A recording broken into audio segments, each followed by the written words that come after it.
Unfortunately, this episode was recorded before news of Hulk Hogan's death broke the internet. As a result, we will offer a full tribute next week at PromoSlam.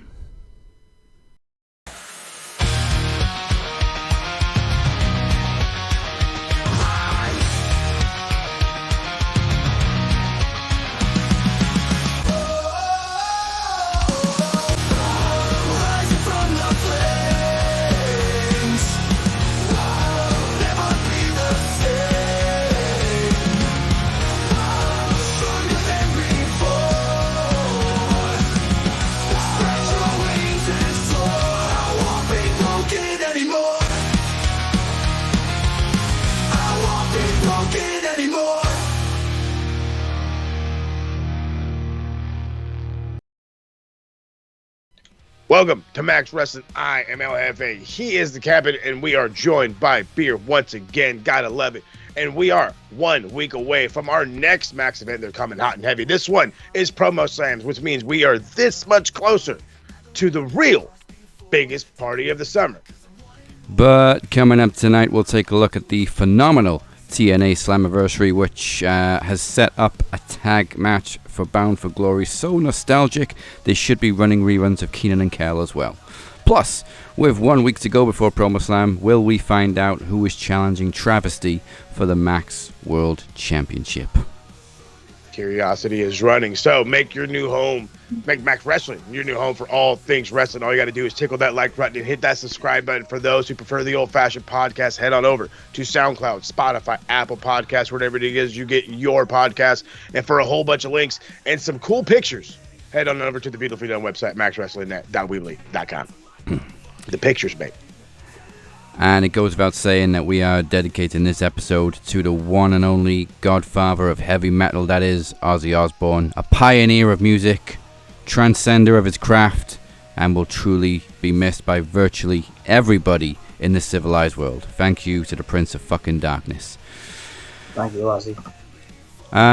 Right after this, head over to our official Facebook group, Max Wrestling, for the official Max Wrestling post-show After Max, hosted by our very own Cypher, the soon-to-be former television champion. It is a recap of the show, and it's also a little extension, as you never know what's going to happen or who's going to show up or what's going to be said. The QR code is on the screen. Scan and go after the show. So, a lot went down at Slammiversary. They broke records. I think they're still looking for the roof for when AJ Styles walked out. Oh, yeah. Fucking wow. I mean, the announcement that he was going to be there came out of nowhere. And it shouldn't really be that shocking, seeing as TNA now have a working relationship with WWE, but at the same time, for some reason, I still never expected to see AJ back in TNA.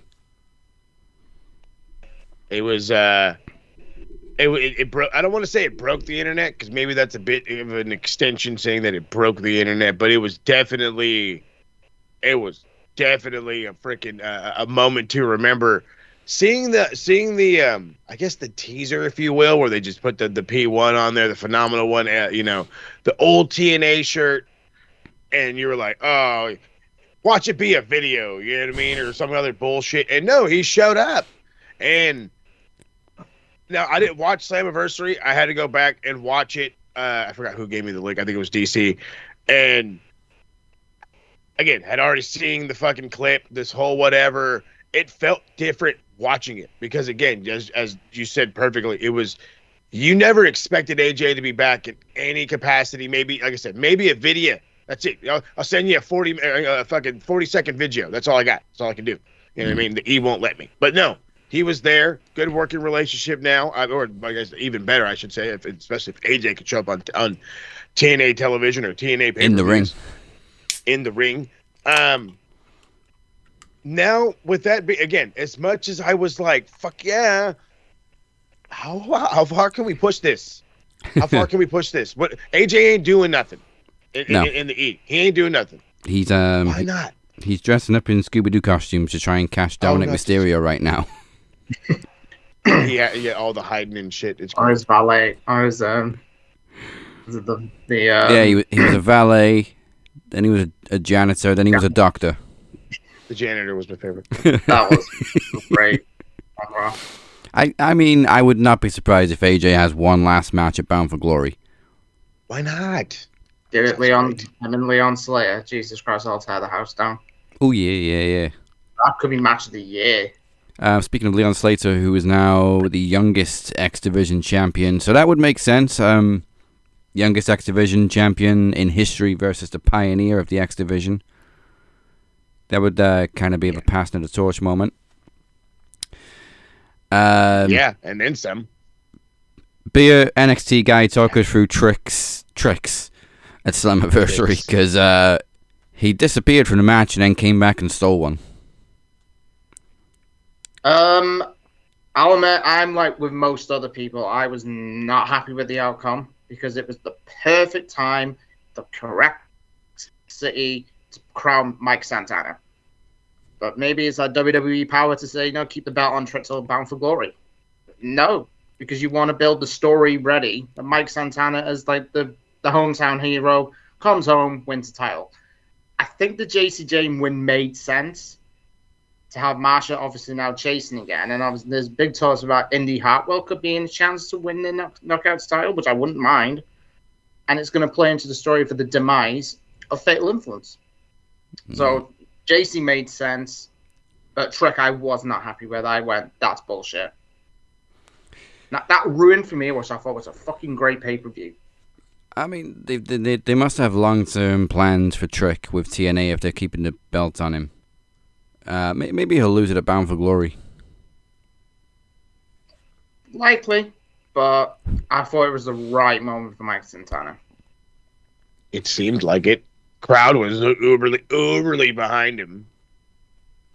Santana's over this. I guess they want to get more eyes on TNA though for Bound for Glory, which is their biggest pay-per-view of the year, and obviously Trick, very relevant in NXT. He's got that WWE exposure. I mean, they just put him in the ring with the Undertaker on NXT.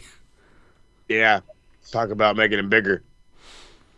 But aside from that, like I said, we're getting a very nostalgic match at Bound for Glory because after the Hardys won the tag team titles again, with a very unique rope ladder, which I've never seen before in a ladder match. I love it. I thought that spot was great. We're now going all the way back 25 years ago to the year 2000, Hardys, Dudleys, Team 3D at Bound for Glory. Somebody is going to get hurt. It's a shame that we've got Edge and Christian in AEW because we could have had a full-on TLC reunion. Right. And you know what? I kind of wouldn't mind that, especially since we kind of already know that, you know, Christian and fucking Cope are going to tag at some point. Yeah. When I heard this, the third in me just yelled, you know, if I could Devon get the tables and got all excited and all the whole whatever. The 36-year-old man in me is like, somebody's going to hurt their hip real bad. Somebody is going to get hurt. And then I don't even really remember the last time Devon's wrestled. I don't know if he's been wrestling at all. Bubba Ray is like on and off. Yeah. So he's, I want to say 50. I don't even want to. 50 something still wrestling. And because, you know, he's, you know, as they say, once you stop, it really hits you. Devon stopped a while ago. Yeah, he just became a producer, really. Which is probably why we didn't even see him at Slammiversary. Like, Bubba Ray laid down the challenge for him. Yeah.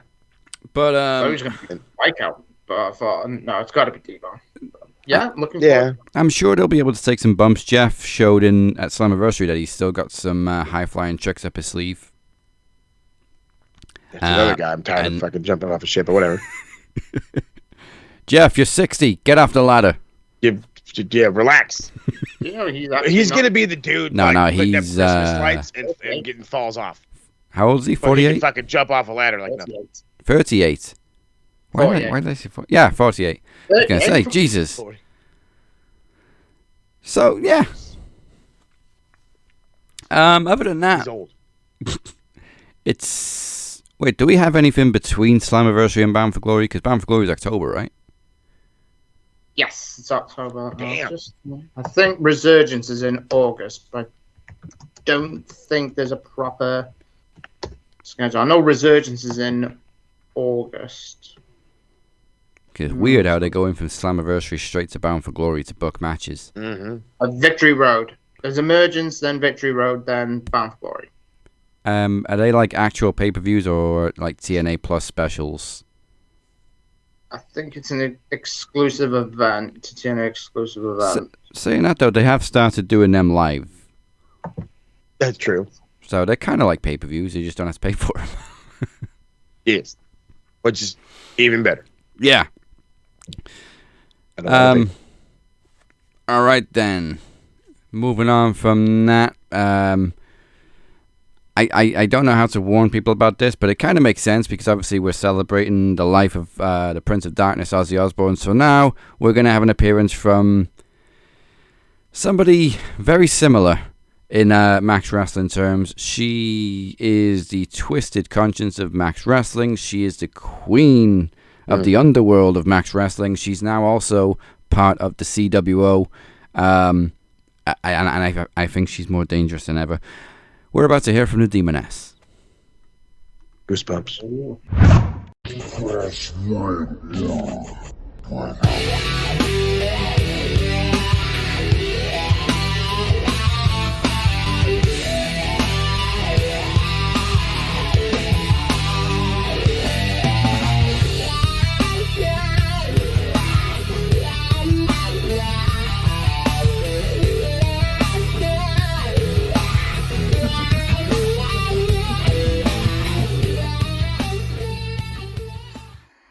Hello, mortal ones. It is us, the Demonists. The betrayer, apparently. Mortals don't trust demons. We never do what we say. Ask the Kingpin. The reason I am here. Travis, the Walker Anderson, or as we go by now, travesty, 'cause you are a travesty, a walking one at that. Why is the Demoness here? What does she want? What does she want that you have? Let's repeat history, Travis. Me and you have done this dance before. And last time, I left with that shiny new toy that you've got. But I think we should try this again. I, the Demoness of the c.w.o, challenge you to a title match. As no one else is gonna challenge you, why not be me? The destruction, the chaos, the endings of all worlds, or the causer of it. I challenge you to the ending of your story. Don't keep us waiting.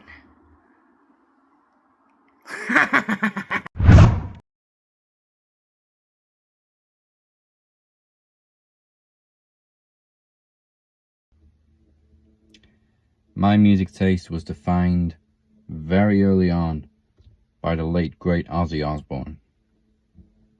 I was barely into double figures when I was blasting Sunday, Bloody Sunday and Blizzard of the Oz on repeat. And so, it feels very fitting to say all aboard for PromoSlam next week. Join us on this crazy train of promos. And Corey, I can already hear that television championship screaming, "Mama, I'm coming home." See you next week. Rising from the flames, never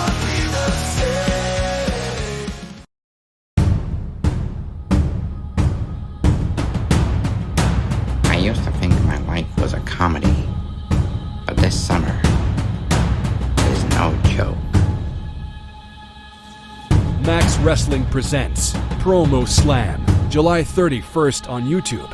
And all podcast platforms. Go to maxwrestlingnet.weebly.com for more information.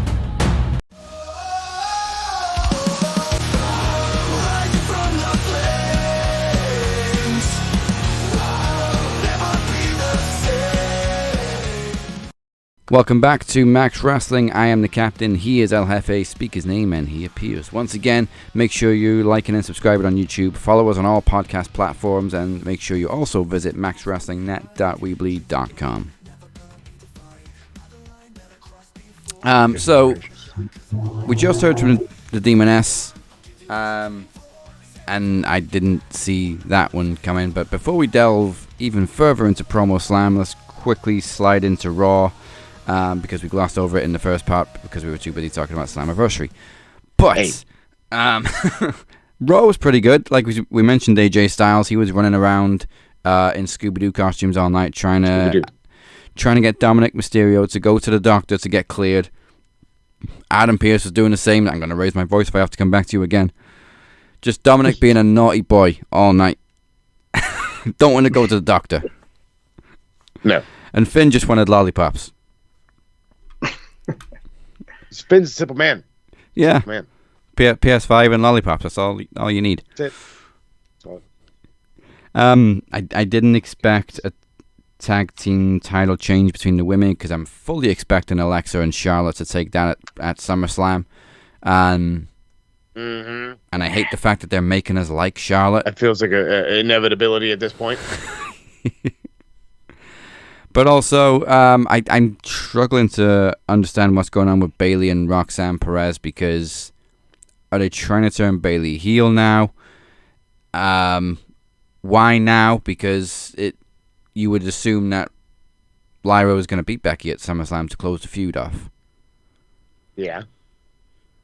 Made sense. Was simple enough. So it's like we're running two feuds at the same time and then one of them hasn't quite triggered yet.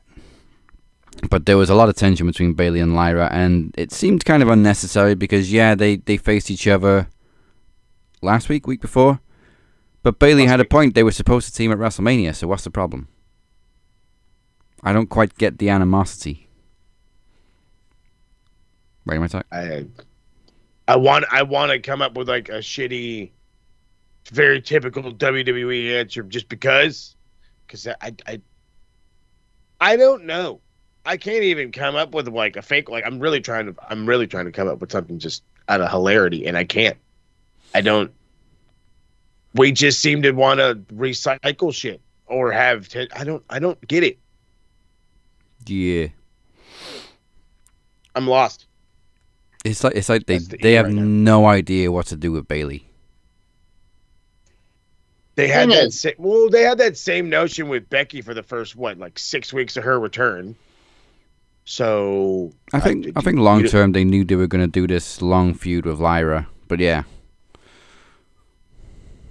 What does Bayley suit as for me better? I think Bayley works 10 times good as a heel. Yeah, she is a great heel. It just seems weird how they wrote her off at Mania, brought her back, and now very quickly we're going to turn her heel for no apparent reason. Mind you, this is all about a 3-month span. Yeah. I think Raw lacks good heels, probably from maybe except Becky, but obviously Becky. Liv not being around, and that's a huge loss. Now I'm not the biggest Liv Morgan fan. I love her in ring work, but Raw lacks some good heels. Bayley, I think, would fit. We said when Becky first came back that we weren't buying her as a heel, but she's killing it right now. She's definitely proved us wrong. She's killing it. That promo last night was just great. Her delivery on the what was it? Who needs 2 belts? Yes, take note, Mercedes. Right. Well, who the fuck needs 27 belts? At this point, yeah. It's nice to see Roman getting that big babyface push. It is nice to be proven wrong with the whole thing with Becky Lynch, because I thought it felt forced at first. Yeah, that's what we said, yeah. But yeah, again, it's nice to be proven wrong, and it's nice to see Roman being pushed as a super babyface, and we're actually super embracing babyface. it. Super baby. He's John Cena. Yeah, he Fucking, made like, it. This guy's John Cena in black. Fuck your colors. He made it. Vince is actually smiling right now. Yeah. although is he though? Because basically his son-in-law did what he never could. Get this guy like beloved on a face level, and not just a face level, but the face of the company level. Jeez. Yeah, and It's kind of like he listens to what we got to think and say. Hey, I don't know. I loved his line too when he's like, "I couldn't hear a word you said. Here, try my mic," and then just boom, Superman punch.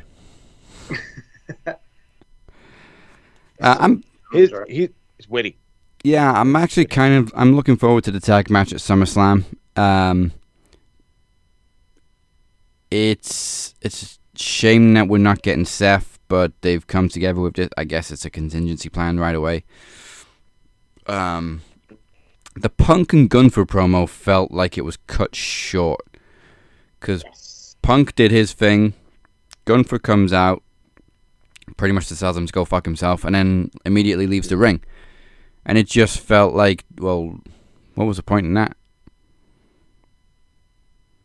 You didn't get the back and forth that I was expecting. Yeah. Punk and Gunther. These are the two best on the microphone. And Gunther's like the perfect foreign heel. Punk's obviously like the baby, like obviously the hot baby face. It just, like I said, didn't feel long enough. And I was a bit disappointed, but, Raw next week, it's a go-home show. Yeah. Get a brawl between these two dudes. I hope so. Definitely felt like there was something missing because Punk got a promo, Gunther got a promo, and then he left. There was like you said, there was no back and forth, and it was over in like 5-10 minutes, if that. 10 minutes, I'd say. What else went down on Raw? I'm expecting like a big multi-women's match actually at some point because all the women were like coming together over the women's world title. Stephanie Vacker is just kind of Stephanie Vacker stirring the pot between Io and Rhea. Naomi's cool. Naomi is one of the best things going right now. Naomi's so good. She is. I can't believe I'm saying that. I was rolling. She comes around the edge. Stephanie Vacker. Or however you say it. I don't even know how the fuck she said her name. However you say it. Wow. Even though she said it right. I was like, however you said it. You're pretty on. Yeah, just like that. Like everybody else has probably said it worse the first time. You're good. But whatever. I don't think anyone knew how to pronounce the name when even at Forbidden Door. And then after that, I think no. Do you know what though? They did a segment with all three of the Kabuki Warriors, well, whatever the hell you want to call it as a trio, and Stephanie Vacker, who none of them speak English as a first language, but it was a great segment between the four of them. Oh yeah. So we're getting a little bit more respect for foreign wrestlers. I like it. About time. Yeah. And I love the promo with the three of them, with Asuka, Kairi, and Io. Looked like Asuka was teasing a slight heel turn. No, not again. Don't mind, but the last time it was a bit of a fail for me. Yeah. That's another thing they keep fucking up too is Asuka, because is she a face? Is she a heel? What the hell's she doing? They don't. It would be the same with Kairi. Kairi's just a great baby face. Yeah. Kairi's too lovable. I really want to like her. Yeah. She's too cute to be a heel. Thing. Yeah, exactly. That too. Who does not love Kairi? Although, I gotta say, I never noticed before. I mean, I know Io's got like bright eyes, but they were like really golden last night. It was like she had contacts in or something. It was like something out of Twilight. Sorry for the Twilight mention. Yeah, what's going on with these fucking... I was going to say, what's going on with these goddamn weird contacts? Remember that time they made Roman wear blue contacts? Oh God, Yeah. I do. And those teeth, it just didn't work. Yeah. I'm far from over the teeth. I'm sorry. Those things are just ridiculous. Well, now he's just the envy of every fucking male, so Roman's made it. He's the man. Nobody can deny him. Wonder when he's going to start doing movies. Starting Street Fighter, isn't he, with Cody soon, isn't he? I think that's a myth. Yeah. But we do have multiple people, including Becky Lynch and MJF, in Happy Gilmore 2, which is out tomorrow. No, not tomorrow. A week tomorrow on Netflix. No, yeah, tomorrow. Is it tomorrow? We'll be watching. Yeah, it is tomorrow. 25th. Nice. We'll be watching.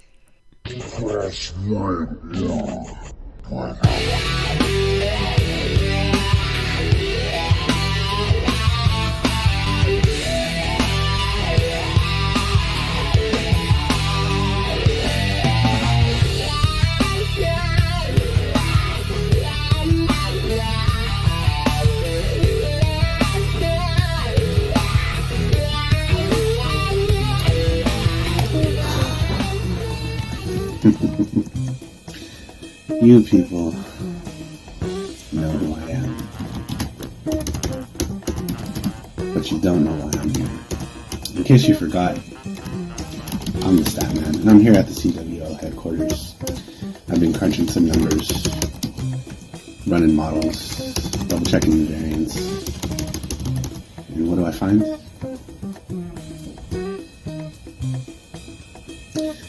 Daniel Crimmins and Moses Marquez, statistically inflated, a bit high on the hype of being tag team champions, but pretty low on significance. You two call yourself champions. I've seen more meaningful data than a Food Network poll. Daniel, your confidence, the interval of your confidence, so wide, you can drive a truck through it. A whole lot of noise, not much signal. And Moses, Moses, you're out here peddling weak correlations like they're causation. And if you don't know what that means, Google it. But let me break it down for you in the most simplest forms. You're not a trend. You're an outlier. But guess what? PromoSlam is going to be the peer review for you boys.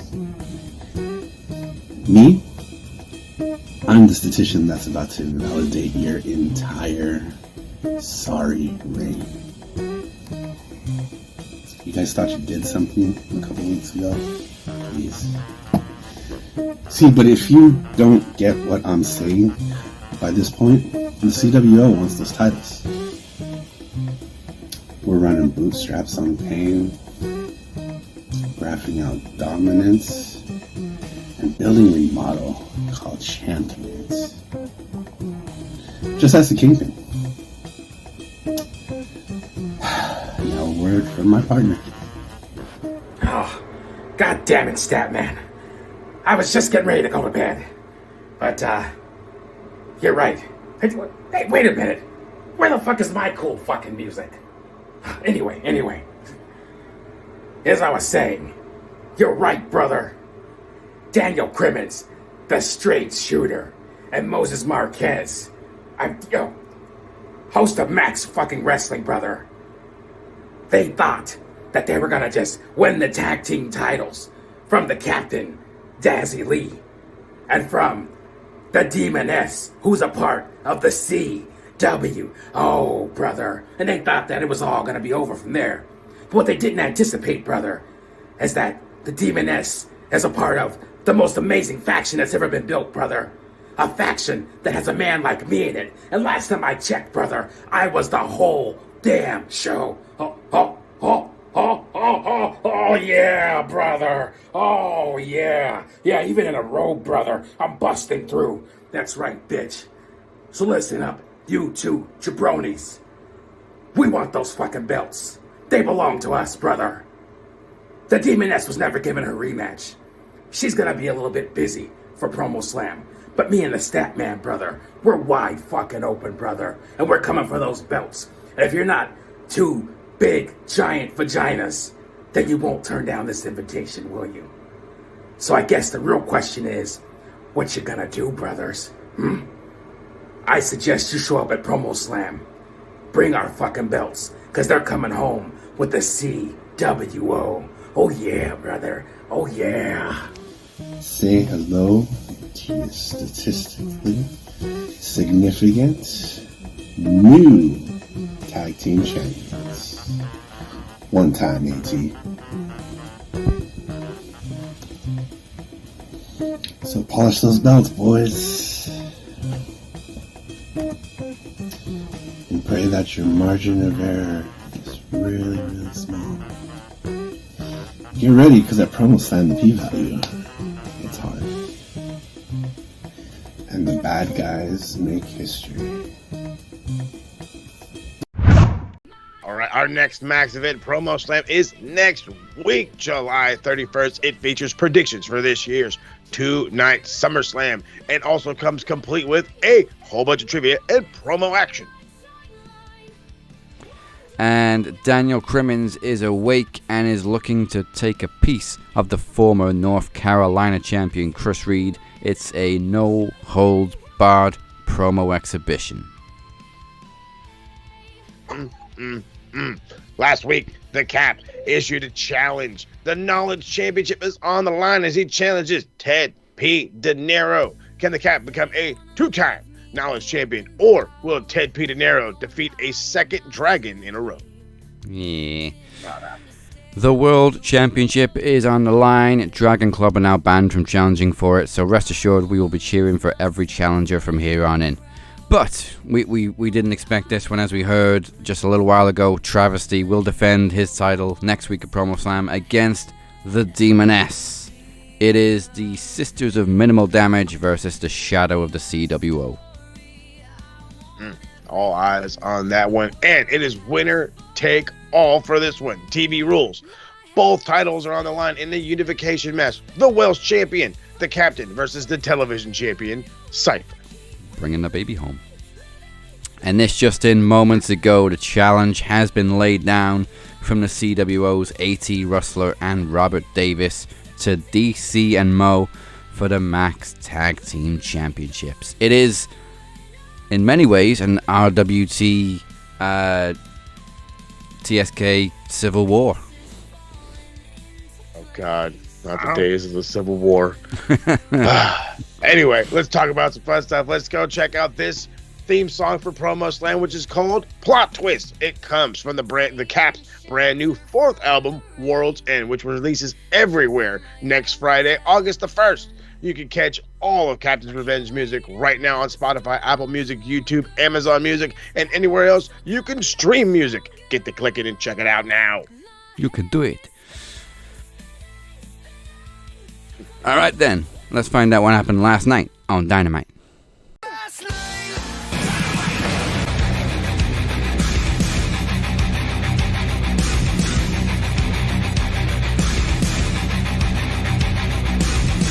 Last night on Dynamite, top right on into it. This was it's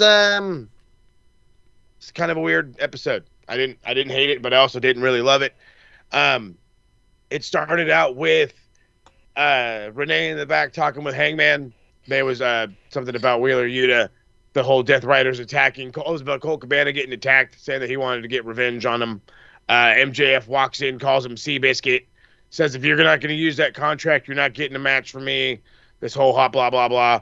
MJF's like, I'm not falling for it. I'm not stupid. That's pretty much about it. We go to the ring.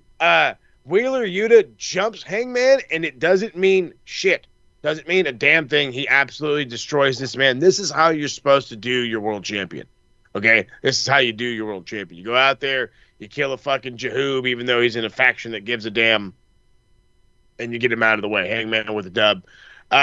Backstage, Athena and Billy Stark, and it was weird. This promo to me was weird, because it's like Athena, I don't know, maybe it was the way it was set up, but like Athena's in the background, like making Billy Starks like shit, like she's just like this evil witch Wearing a shock hat. I don't know. Yeah, exactly. It just threw me off. But she's just calls her the Overlord or some bullshit, and I just kept laughing. She's like, "What does AEW stand for?" Athena Elite Wrestling. I'm like, "Oh God, here we go. This is gonna be too much." But I kind of liked it. Billy's underrated. Fuck. Billy is mad underrated. Mad underrated. I'm going to talk about how good I thought her match was later. Speaking of good matches, FTR versus Jet Speed. If you were like me and you stopped fucking giving a damn about FTR, shame. Shame, because goodness gracious, for the guys that do the flippy shit, or for the guys that don't do the flippy shit, they work so well with the guys that do the flippy shit. And it's just fucking superb. And this is the FTR I've been wanting. Yes, even the fucking crutch hold. I died. I almost fell out of my chair. It's hard, almost incredible to fall out of, because I was laughing just so hard, because fucking Stokely Hathaway in front of the referee goes, "Grab it," and he fucking does, and the ref's like, "Bump it." I was just like, whatever. I was like, I don't care. I thought it was funny, but don't ever do that again. Like, never do it again. Then we go backstage again. The non-patriarchy. They're uncaged. I don't know how you call that a fight. That's a weird name. That's just a weird name. As excited as I am for anything Nick Wayne's gonna do, I could give a living shit what Kip Sabian's gonna do. Yeah. A living shit. I don't care what he does. I really don't. He's so just I just don't care. I just don't. I'm sorry. I really wanted to like the guy. I really did. But he just he's never connected with me in the over 5 years he's been in AEW. So I just he creeped me out from the beginning in AEW. Yeah, a little bit. Just weird vibes. Just weird vibes. Moxley and Hangman, I as much as I wanted to just stop and go away, I like this. This is the Mox that has garnered all this attention. Maybe he's not so militia anymore, but the spoken word, he's like, we found out about the man Hangman was, before the title reign, and now we're going to try to figure out who the Hangman is, how he rode into All In and how he's riding out of All In, and he's a different man and all this other stuff. So I wonder how quickly we're going to reignite that flame. Could be as quick as, I hope not Forbidden Door. I hope not. That's a little too fucking quick. But then again, we really ain't got shit else happening. But we'll see. Maybe they can figure out something better. Really don't want to rematch this fucking early. And then this one, I kind of saw coming. Will Ospreay's kind of been on the shelf. I wouldn't say on the shelf, but he's been used sparingly. Yeah. Then he says this word, or this sentence, "I've been struggling with my neck." And he's like, for 10 months. And I was like, first off, you've been struggling with your neck since like 2018. Let's be fucking completely transparent here. I love you to death, fam, but you've had fucking neck issues for almost a decade. And now all of a sudden, you've got 2 herniated discs. Okay? Like, that's not just something you just fucking, that's big time. He's got 2 herniated discs. So he's like, I'm going to take a month off. I should be ready by Forbidden Door. Like, if this is like some kind of like ploy or whatever, this is a weird one. I'm a little weirded out. If this is like miraculous neck healing, I need to know where you're getting your fucking shit from. Like, you need to expose this doctor to the world, because there's no way you've got 2 herniated discs and you only need a month off. So what that's telling me is this guy is back to overdoing it again. He's literally balls to the wall, which we already knew that, but he's going to be balls to the wall no matter what, broken neck or not. And this poor chap is going to break his neck in AEW. It's damn near bound to happen. I don't know what else to say, and I'm just so goddamn worried about him. I'm just so worried about him. I really, really am. I hope he's going to be fine. I hope this is just an exaggeration, because he did get Pillmanized. Yeah. Hoping it's an exaggeration.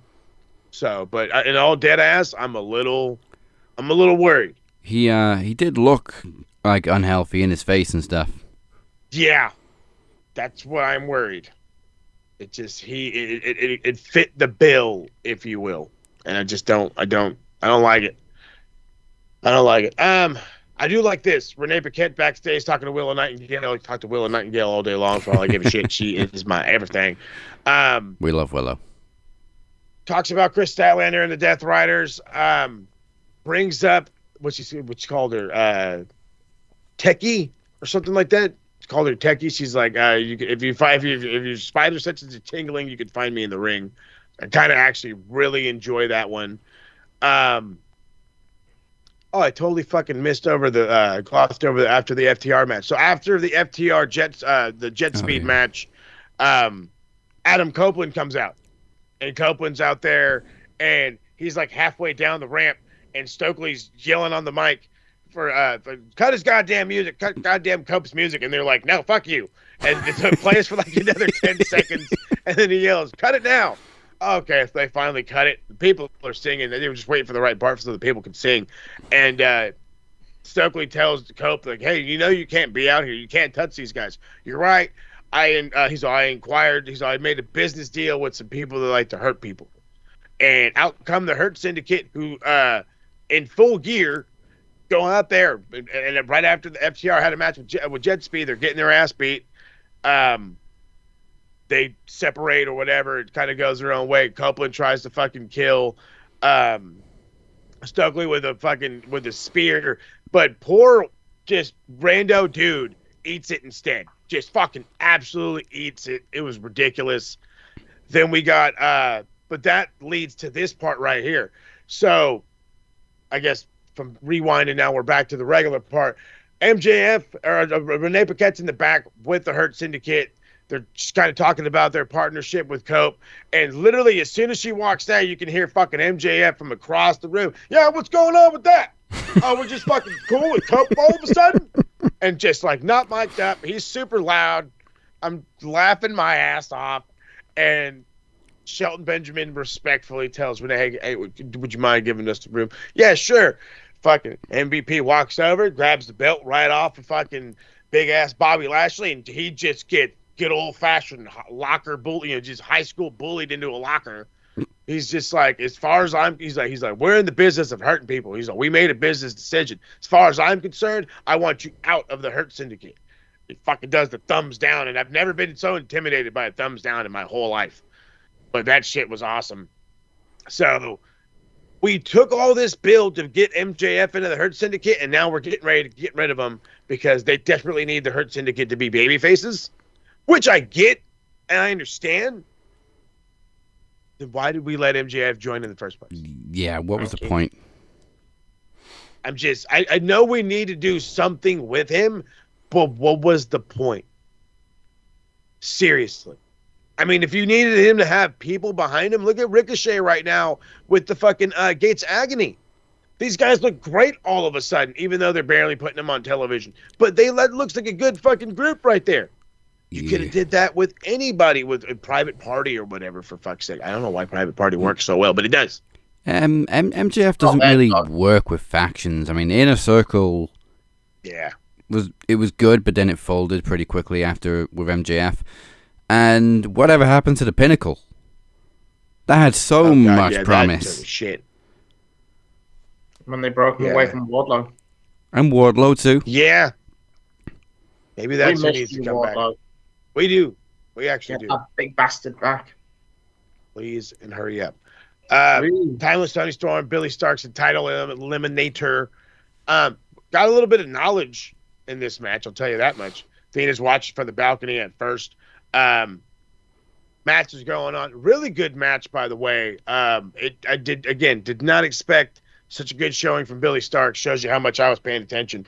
But I want to say by like 4 or 5 minutes into the match, all of a sudden we see goddamn Athena at the ringside, and she's in there trying to interfere. And I forgot how the ref gets beat up or something or another, and they just start wailing on poor fucking. Oh no, this was right after the match. Start wailing on poor Tony Storm, and apparently these fucking contracts are cashing. Yeah. I had no idea they were cashing. I thought it was like whatever, you schedule a date. No, for 3 fucking years they've been cashing. So she tries to cash in, and out comes Alex Windsor to break up the whole fucking gimmick, which I kind of thought was cool. But I'm sure we're gonna get Tony Storm and Athena real fucking quick. Yeah. Real fucking quick. You got to get Athena on that main roster. ASA fucking P. Even if it means beating Tony Storm, fine. I don't really like it that much. Fine. We'd rather Athena than Mercedes. All day long. All day long and twice on Sunday. I officially need Don Callis to do intros for every Mexican superstar from here on out. Swerve Strickland versus Hechicero. And I love Justin Roberts. Like, he's got this weird look on his face. Like, well, you know, doing the special fucking introduction for Hechicero's Don Callis. And I'm just like, that's already weird. And of course, like every friend I ever taught the bad words of Spanish to, they immediately have to go out and yell the bad word at somebody. So this guy learned how to tell fucking somebody to shut up. And then he calls him, shut up, shut up, bitch, or whatever. Everything, shut up. Some, I can't give you the actual terms. He goes up there, Cállate, cabrón. It's like fucking white guy as you can say it. Goes into this whole thing, says he's the greatest luchador in Mexican history. Just fucking, oh god, it was so bad. His introduction was the best. But it was the commentary this whole fucking match long, because he's just spurting out random bullshit, random Spanish words. Just some of them didn't even mean anything. And then the best part about the introduction though is he yells, "Yo soy Hechicero," which means I am Hechicero. you were not Hechicero. So that was great. But I know we can complain about this all the time in the E, and I know AEW really does fucking DQs, but did we really need to do a DQ here? Do we really need to do a DQ? You could, and if you did, why couldn't it have been like Don Callis got involved? He was ringside the whole time. You know what I mean? No, it fucking out comes big ass Lance Archer. And by the way, like, again, when Lance Archer comes out, he's like, on delay, real loud. I'm like, okay, wow, that's just, first off, Lance Archer has no idea what you mean. So that just fucking threw me for a loop right there. But then Brody King and Bandito come out. It's fucking giant brawl. Okada goes out there. Him and Swerve. I don't know if this is going to end up in like a hardcore match or whatever. I doubt it, because I don't think Okada's down for something like that. But I can't fucking wait for these guys to get their hands on each other. I can't wait for these dudes to get their hands on each other. I am salivating at the mouth for this fucking match. Waiting for it. It's going to be fucking fantastic. Speaking of fantastic, it's fucking goddamn feuds I didn't think I'd like, but I really do. MJF and Mark Briscoe can run it back all day long. Yeah. I don't know why I love this so much. I don't know why I do. It's you want to know what it is? It's because somebody gave it to MJF straight. Like, look at here, friend. Like, I'm going to give it to you straight, which is good. Good back and forth. MJF is just runs for his life once he fucking starts talking about Jay Briscoe again, because you don't never talk about somebody's dead brother. Then we get Mark Briscoe versus Claudio Castagnoli, and this just felt like they wanted, like they felt like they were in Ring of Honor together back in the day, if you will. You know what I mean? Hard hitting, over the top. I loved it. Mark Briscoe is literally one of the more underrated actual wrestlers in this company, and it was great. Saw Darby Allin in the crowd. He's in there just, being the Sting. Good job. You listening to us. Gets a pin with a roll up. Mark Briscoe gets a flash pin, beats Claudio Castagnoli. Great stuff. After the match, Marina Shafir hits the ring. Chop blocks. I want to say chop blocks. Briscoe. That's John Moxley shows up. So is Wheeler Yuta. And then Hangman comes out, like power walks to the stage and says, when Moxley said Paige didn't want to death match, they both know that wasn't true. When Paige says he wouldn't do it again, he might believe that. So Paige will prove it to him next week for the World Championship. Played by Paige's rules. I forgot how it ended. I actually paused. I didn't even watch the ending. I'm not even gonna lie. Everyone but the referee was banned from ringside. I don't know how this is gonna go down. So my guess is they're gonna have some kind of fucking, and maybe not a death match, but something. Did they say what? Like I said, I didn't watch the last fucking 5 minutes. I'm not gonna lie. I think they said it's just a regular match. Basically, the only stipulation I recall is nobody at ringside. Oh, well then that's not too bad. We can make that work. Yeah, it should be good. Yeah. But if there's nobody at ringside, I can't really imagine any kind of twist. No. It's AEW. It could be anything. Swear, if Moxley wins, I'm going to lose my shit. Stingathy. There's no way he's going to win it back. Otherwise, that is fucking Hangman over big time. Yeah. It would make no sense to run it back 2 weeks later. That'd be a giant middle finger to all of us. Exactly.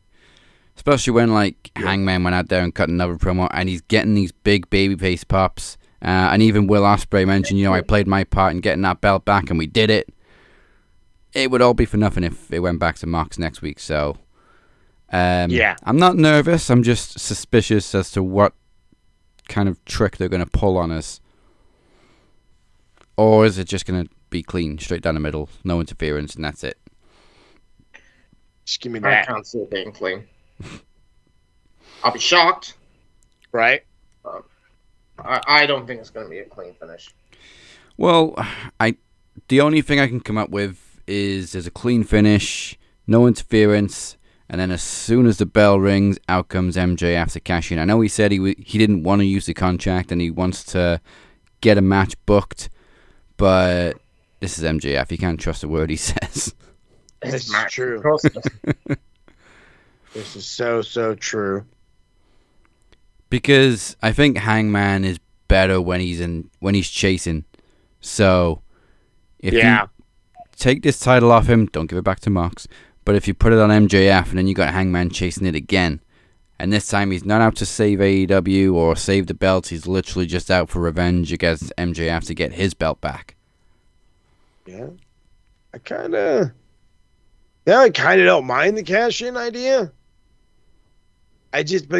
So again, my brain's already going going ahead, I should say, to the next pay-per-view, which is going to be Forbidden Door. Yeah. Which is in the O2, right? Yeah, 24th. Oh, yeah. Wow, a month today. So then again, the questions always become who's walking through the Forbidden Door, you know what I mean? Because that's what this whole pay-per-view is about, bridging the gap from I guess my guess is CMLL and maybe New Japan still. I know we saw Tanahashi on the thing so far, so is it going to be Tanahashi against whomever the world champ is? Well, I mean, it's his last match in the US, which may even be his retirement Apparently match. Stardom's involved as well. Oh, I guess Sign me Mercedes up is for going to take Stardom credit being for that involved. too, right? Oh, God. We weren't supposed to go down the negativity lane. Against whoever the fucking champ is. So currently, when it fucking loads, we got Tanahashi in a TBA match and Hurt Syndicate versus obviously the winners of the tournament. That's all that's been announced so far. The tournament without a bracket. Yeah. And then FJR win, and then they're on the bracket. Yeah, that's it. FTR are the only team that have advanced to the semis, and we don't even know who else is in the quarterfinals yet. Great. Bucks.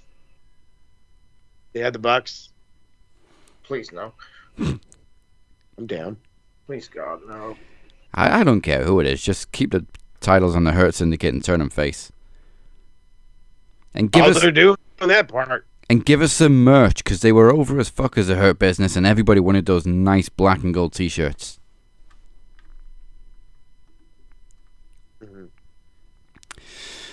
All right then. Yeah, we need some new ones.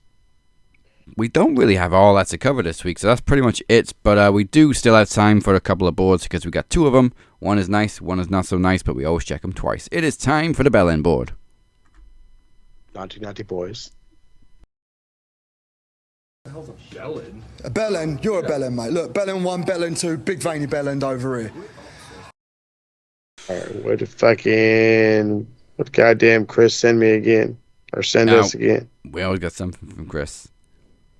I have That's one, right. and I think this is going to shock the hell out of you. All right, who's the Bell End? Kick it off. I want to give 10 points to Bryan Danielson. And this set the shit out of me. Okay, Saying I think I know what you're gonna say. WrestleMania 30 meant nothing, didn't mean nothing to him. Yeah. We forced Vince that's McMahon disappointing. to change that for Bryan Danielson to win the WWE World title. And that match still brings me tears to this day because that call by Michael Cole was fucking amazing. To think that people would die to main event WrestleMania, and that's saying not meant much to Bryan Danielson, that felt like a slap in the face to me. Yeah. That felt like a slap. Yeah, I understand he's really proud of how he ended his career with AEW, and after he left WWE, he had a lot more freedom in what he did creatively and ring-wise, but that WrestleMania was built all around him. And he had an absolutely great opener with Triple H. Yeah. And then that ending to that WrestleMania was one of the best ever. That felt like a real slap to my face, and it fucking hurt. And I love Bryan Danielson, but I can't look at that match in exactly the same way. Yeah, it's disappointing to hear he feels that way about probably one of the biggest moments of his career. Because if you go back and you look at that WrestleMania 37 main event with Sasha and Bianca Belair, Bianca was in tears before they even locked up with Sasha. Yeah. Bianca was literally overwhelmed with emotion. I think that there's, like, look at the best main event you could say ever at WrestleMania. Obviously, it's Cody and Roman. What about the tag match the year before with the Usos against Sami Zayn and Kevin Owens? They'd have died to have main event that show, which they did. So how many points for B-Dry? I'm sorry, Brian. It's got to be 10 for you, I'm afraid. I'm a bit lenient on that. Bit too bad. Not bad. Yeah, because we still like you. Oh, yeah, I still love Brian, but I'm sorry. Oh, that's a bit Really much, good. though, to say that didn't matter. Of all the things in the E that didn't matter at WrestleMania, the biggest WrestleMania of most, come on, dude. The first one on the network, come on. Facts. You're D riding a little too hard, fam. A little too hard. The storyline was a perfect build. The night was perfect. The event was perfect. The match was pretty much perfect. I really don't see a problem with it. I get it, bro. Ride with your company, but that's a bit excessive. All right, so Chris sent us some stuff as he does each and every week, and sometimes we get to it, and most times we don't, unfortunately. But this week I got to get to it because I can't let my man down. However, I'm not so inclined. I do want to give, I guess, some easy points, and this apparently got his ass fired. I don't know if I want to give him points. I'm going to give Uncle Paul the points instead. So apparently Jesse Ventura has been removed from the commentary table of Saturday night's main event, which I'm pretty sure we all saw coming because, you know, his color commentary is a little too colorful. Great minds think alike. However, I'm sure you would know this with a simple conversation with the man. And the fact that I want to say he did like 3 episodes? Was it 2 or 3? Yeah, 3. He definitely did the first 2. Yeah. And it's like, how you let him get this far before, you know what I mean? Like, come on. You knew at worst something was gonna happen eventually. And then all of a sudden you're gonna have to do it. So as my man Beer said, I'll be lenient since you caught it after 3 episodes and not 30. We'll give Uncle Paul 10 points for allowing this suckerhead to even be on commentary. I got nothing against Jesse Ventura, but just not on commentary. I don't even know what happened. He was full of praise on the first Saturday night's main event that he did this year too. Everybody loved it.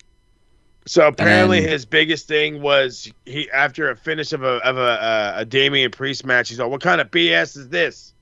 Yeah. Which I'm like, I'm down. That's why I'm like, I really don't care. I'll take it, but it's like I get it. It's Saturday night's main event. There's probably more kids watching or whatever, because he is kid based. Whether they people want to like it or love it, hate it, whatever. Yeah. It's NBC Can't say too. that kind of stuff. I mean, Pat McAfee can say whatever the fuck he wants, but that's Pat McAfee. I can't really think then, of anybody who's been a bell end this week. You got any more from Chris? What? He wants me to get points to 2K for putting El Grande Americano in fucking the new 2K. I don't know if I want to do that though. I don't see the bad in it. The only bad I see in it is they're using Ludwig Kaiser Grande. They're using the German Americano and not the fucking the Grande Americano. So it's whatever. Even though I'm not gonna lie, I have been liking him way more. He has been like he's learned Spanish from somebody. Even though it's just like stupid terms, he's learning it from somebody, or he's on TikTok learning shit. I don't care. All I know is when he told fucking when I forgot who was he get broken up from last week, where he was just I fucking died. I fucking died. I was like, I love him way more. Sorry, Chad Gable. You don't ever have to reprise this role ever again. I mean, whoever the first guy was. Yeah. I don't want to do it. I don't want to do it. So I'll let Chris know that it was mauled over by the peeps and no points. Yeah. No points this week. Why shouldn't El Grande be in 2K? Hey, TK is definitely getting fucking 25 this week for a handful of different things. So I wish I could break it up better, but let's just roll it all into one bag. So numero uno, how are you gonna have a fucking tag team tournament without a bracket? How are you gonna have a tournament of any kind without a bracket? Again, as I've stated in numerous, this man runs a Premier League football club where tournaments are regular, and you can't fill the bracket. Come on, come the fuck on. For the wastefulness of MJF in the Hurt Syndicate, I just want to get that off my chest. For fucking handing out money for just winning a match. Like, this is not the 1970s. It's not the 1980s. You can win a $50,000. You out bench press Hawk and Animal, you win $50,000. Knowing damn well nobody's ever gonna fucking out bench press. Like, you don't need to be giving away $100,000 or $200,000 or $400,000 or $700,000 or whatever every other fucking week to sell a couple jahoobs winning a match. It's fucking ridiculous. And then that's all I got. Just fucking wasteful money. Give me a goddamn bracket, and you're an idiot. That's my husband. That's the best one. The 25. Because I can't think of anybody, I'm going to give 10 points to Road Dogg for making me like Charlotte. Because I'm enjoying this tag team with Alexa Bliss, and I never ever liked Charlotte in 10 years. It's the little sister, big sister dynamic. Yeah, I didn't even like Charlotte in NXT. I've never liked Charlotte. But I'm enjoying this dynamic with Alexa, and it annoys me that I like her. So I'm blaming Road Dogg. 10 points to Uncle Dave. Uncle Dave? Ah. Yep. What'd Dave do? What Uncle Dave do? Another failure. He said initially that the plan for SummerSlam was going to be Charlotte Flair versus Alexa Bliss. Triple H probably thinking, hold that. I mean, we're going to have quite a decent tag match at SummerSlam with them two against Roxy and Raquel. I expect we'll have a good lengthy run with these two. Yeah, I don't think he thought this tag was going to work, is why. I think he was negative like everybody else. But this, they work surprisingly well together. Surprisingly well. It's a great dynamic. Alexa's charisma as well, that's helping a little bit, because she's one of those over women on I'm telling you, dude, she's the bratty little sister. That's what this whole dynamic is. It's the bratty little sister. Why does mom and dad like you more? That's all this is, and it's fucking awesome. Someone else as well. Okay. It's been a good week. I gotta be honest. There's been a lot of good stuff going down the last week, from Slammiversary to Raw to Dynamite last night. So I really can't think of anybody that deserves Bellin points. Nah, we're good. I wanna stay away from the politics and the other bullshit this week. No, there is one. Fucking Def Rebel again, because I'm watching Raw. I'm watching Raw. I'm ready for the women's tag team title match, and my first fucking reaction is, how many fucking themes do the Judgment Day need? They all have their own theme. Just stop, and they all suck. Alter Bridge was there. Alter Bridge was perfect. And now I don't even know what the fuck Roxanne and Raquel came out to, but it didn't fit the group whatsoever. And I'm so sick of Def Rebel, so 30 points. Yeah, you deserve it, you bastards. Also give 30 points to the IWC.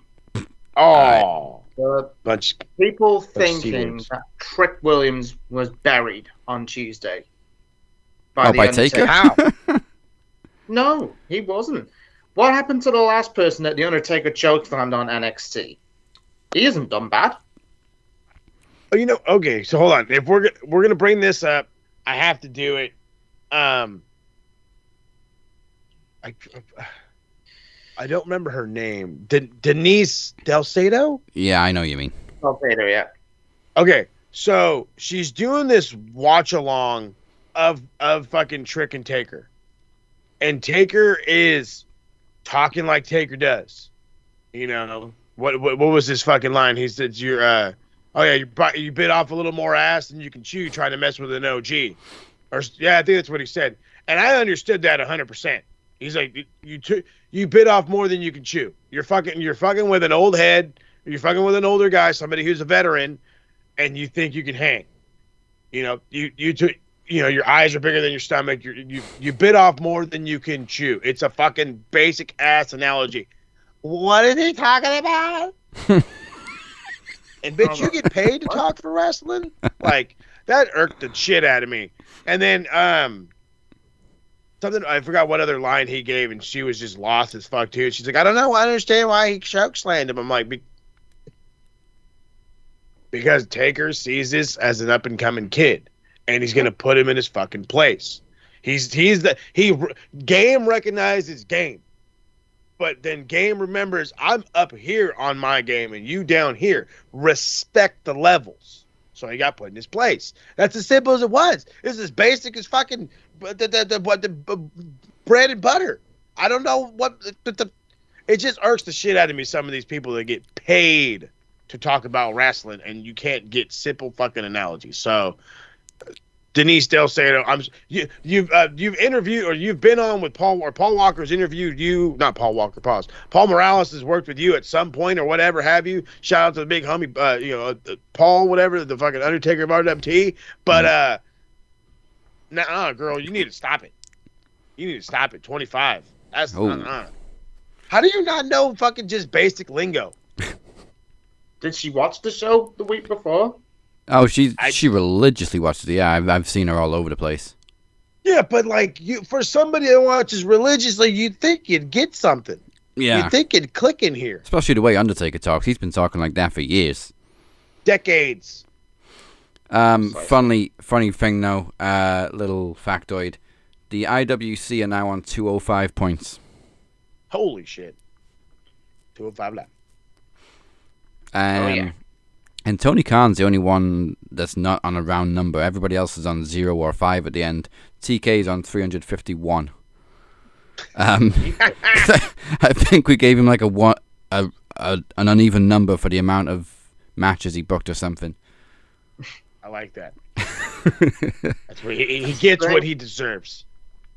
And to think as well that he endorsed Trick, and for me, he endorsed Trick. Because Trick on the main roster, he's going to be over as fuck. I know what they're doing to Carmelo Hayes is not the greatest. I can see Melo definitely picking up at one point.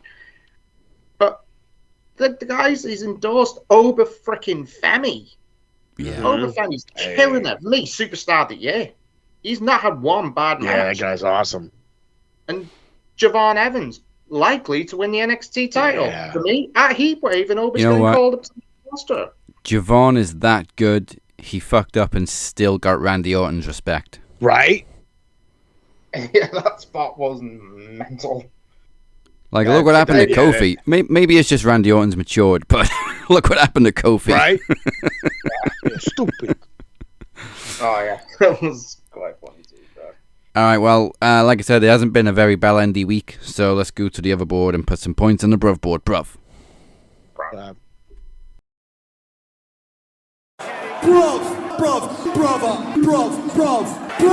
Bruv, brother. Right off the bat, I want to give 25 points to Speedball Mike Bailey, because as much as we were saying that tag match was fantastic last night, Speedball really stood out. I think he was the MVP of that match.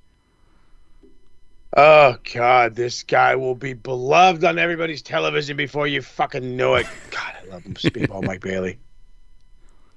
He's so great. Oh, he's so great. No, Bailey's great. So, 35 for him. Easy. Like that. Still in all of that match with Takeshita, that MLP show that I watched. Yeah, I didn't think we'd be doing this, but I think we got to give points to Don Callis for Yes, we do. for that introduction. Yes, we do. Let's go 10 points for Don. Gaia Take Up Road. Oh, he's already on the bruv board. Okay, he's on 30 now.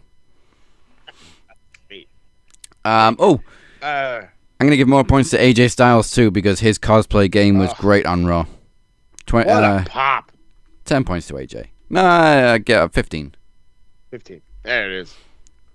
5 for each Give it the costume. goosebumps. Anybody else got bruv points? I want to give 20 points. Oh, sorry, man. No, go, no. I was going to say, go for it. 20 points each to Leon Slater and Moose for probably for me match of the night and Slammiversary. And I want to give 30 points to Mustafa Ali. That fucking spot at the start, when I thought that brother, I thought he was fucked. That suicide dive.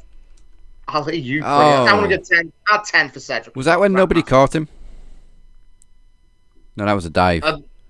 Somebody Leon got dropped. Slater. Yeah, Leon got dropped again. Oh! Leon's fucking great. That guy has been dropped a few times. Will somebody fucking catch this kid? Someone kept us. Like, nah, he'd be alright. Ridiculous. Alright, 20 for Moose, 20 for Leon. Mojab, somebody? Yeah, Ospreay. Yes. Gotta give some points to the broken neck hero. Poor guy. I don't know if it's for points because of his broken neck or because his neck is just apparently like mutant-like healing. He's like Wolverine, I think. I don't know. I do want to get 25 though, because he's Will Ospreay. He's the man. And if he really is back by Forbidden Door, wow. Yeah. That'd be insane if he's back for Forbidden Door. Month away.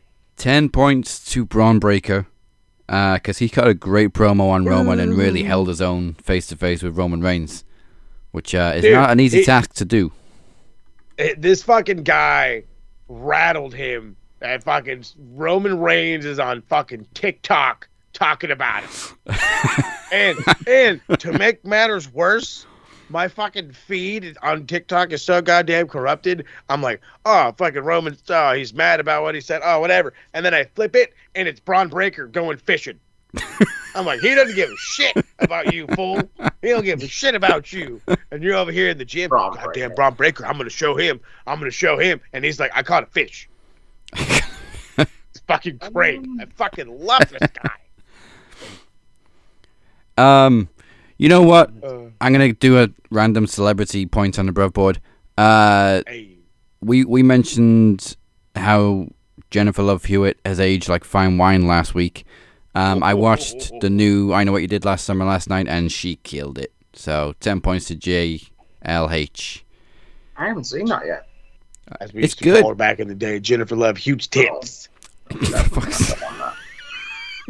Oh, Why do God. all these Well, yeah, ghosts she's keep coming to little me? and things were. Oh God, she's so fucking. I'm gonna get in so much trouble one of these days. What happens in Max stays in Max. Hey, you're telling me. What else we got?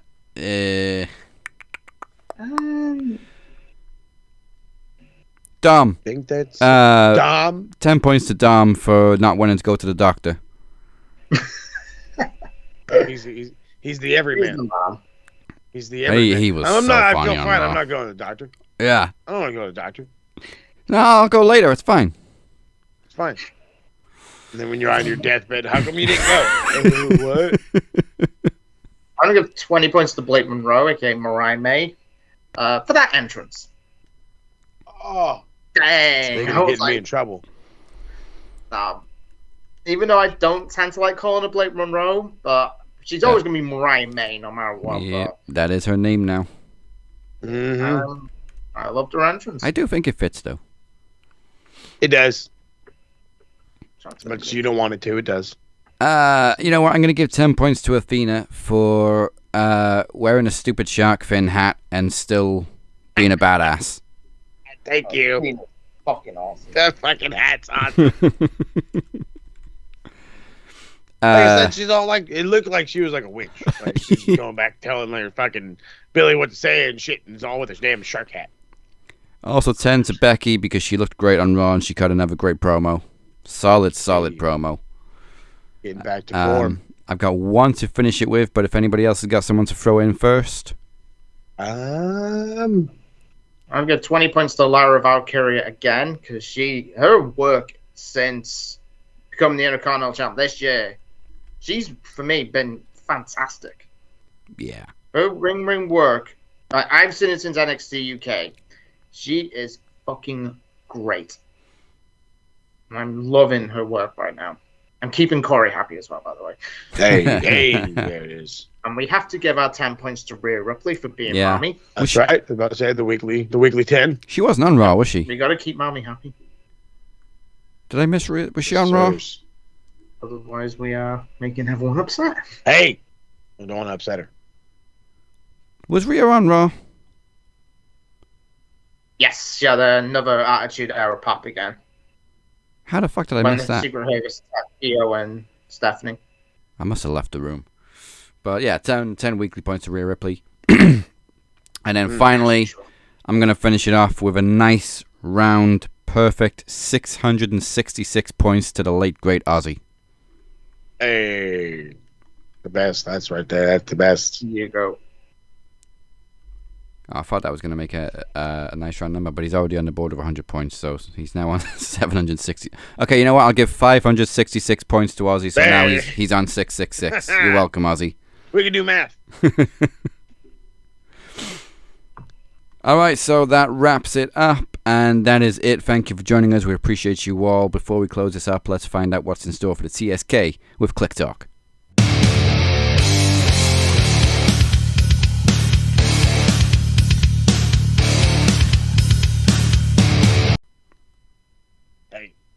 All right. To hop into the TSK, we were waiting for an all-in review. I don't think it's going to go to... It might still randomly fall hella late.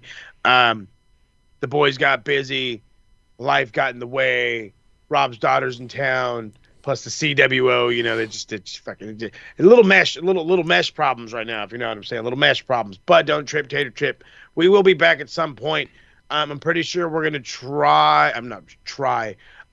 we do want to get I think we want to say SummerSlam going, especially since it's going to be a 2-night thing, so we'll probably try to do that all in one night. But I will say this, there is an attempt happening to bring back Retro Rewind. As of right now, we're hoping for a Monday drop, and it's looking like it might just be me and DC covering just another episode of the Monday Night Wars. You're going to get to hear me bitch and complain about how shitty Raw used to be and how fucking annoying some crap in WCW is to me. And no, we're not just talking about fucking Nick Patrick. But we'll get to that when we get to the retro, so stay tuned for that shit. The Footy Pod is coming. Every fucking time I go to put out an episode, not something happens. The goddamn team does something that interferes with what the hell I was going to say. So it just ruins it, and I don't want to put stuff out like doing that, and they're doing all kinds of weird stuff right now. But I do have some fucking cool insider information about a guy playing for the Barcelona B squad that may randomly decide he wants to leave the fucking hottest club in the world and head on down to the MLS. So I want to talk about that, actually I got that, and I have, and this is going to be one that the fucking my world footy fans, not just my MLS fans, but the world footy fans are going to find rather intriguing. I got 5 names that San Diego FC need to look at to fill our last DP, designated player spot. As you got people like, unfortunately, maybe you guys don't understand it. The designated player in the MLS, we're only allowed to have 3 big name players. The Messis of the world, all that. You know, the David Beckham, he was a DP. Right now we have 2. We could bring in a third. Kevin De Bruyne was supposed to be the third. He's going to Napoli. I got 5 guys that could fill that role, and one of them is a rather huge name. We'll have to fucking leave that one for a bit, and the only way you're going to figure that out is by following the fun socials. Don't get me wrong, you're going to fucking love when the names when you hear them. So follow us on all the fun socials, the evil Twitter machine. I'll never call it X, never in a million years. Max Wrestling UK, Cat 512, SMR Podnet, the Max Footy Pod. And, of course, for a whole bunch of links and some kick-ass pictures, head on over to the Weebly Done website, maxwrestlingnet.weebly.com. Don't forget to hit the subscribe button, follow button, starting right here on the YouTube, and then head on over to Facebook, where you can get a part of the group, be an EVP if you want to get fancy with it. Then, of course, Twitter, Instagram, TikTok, and any other fun social you may find us on. Yeah, and that is it for now. Like we said, this is the go-home show, so we'll see you next week for PromoSlam with now 5 huge matches that we cannot wait to deliver. Also, of course, SummerSlam predictions. Goodbye, and good night. Bang! Former TSK against the TSK? I'm already confused. Corey, clock's ticking. You too, Teddy.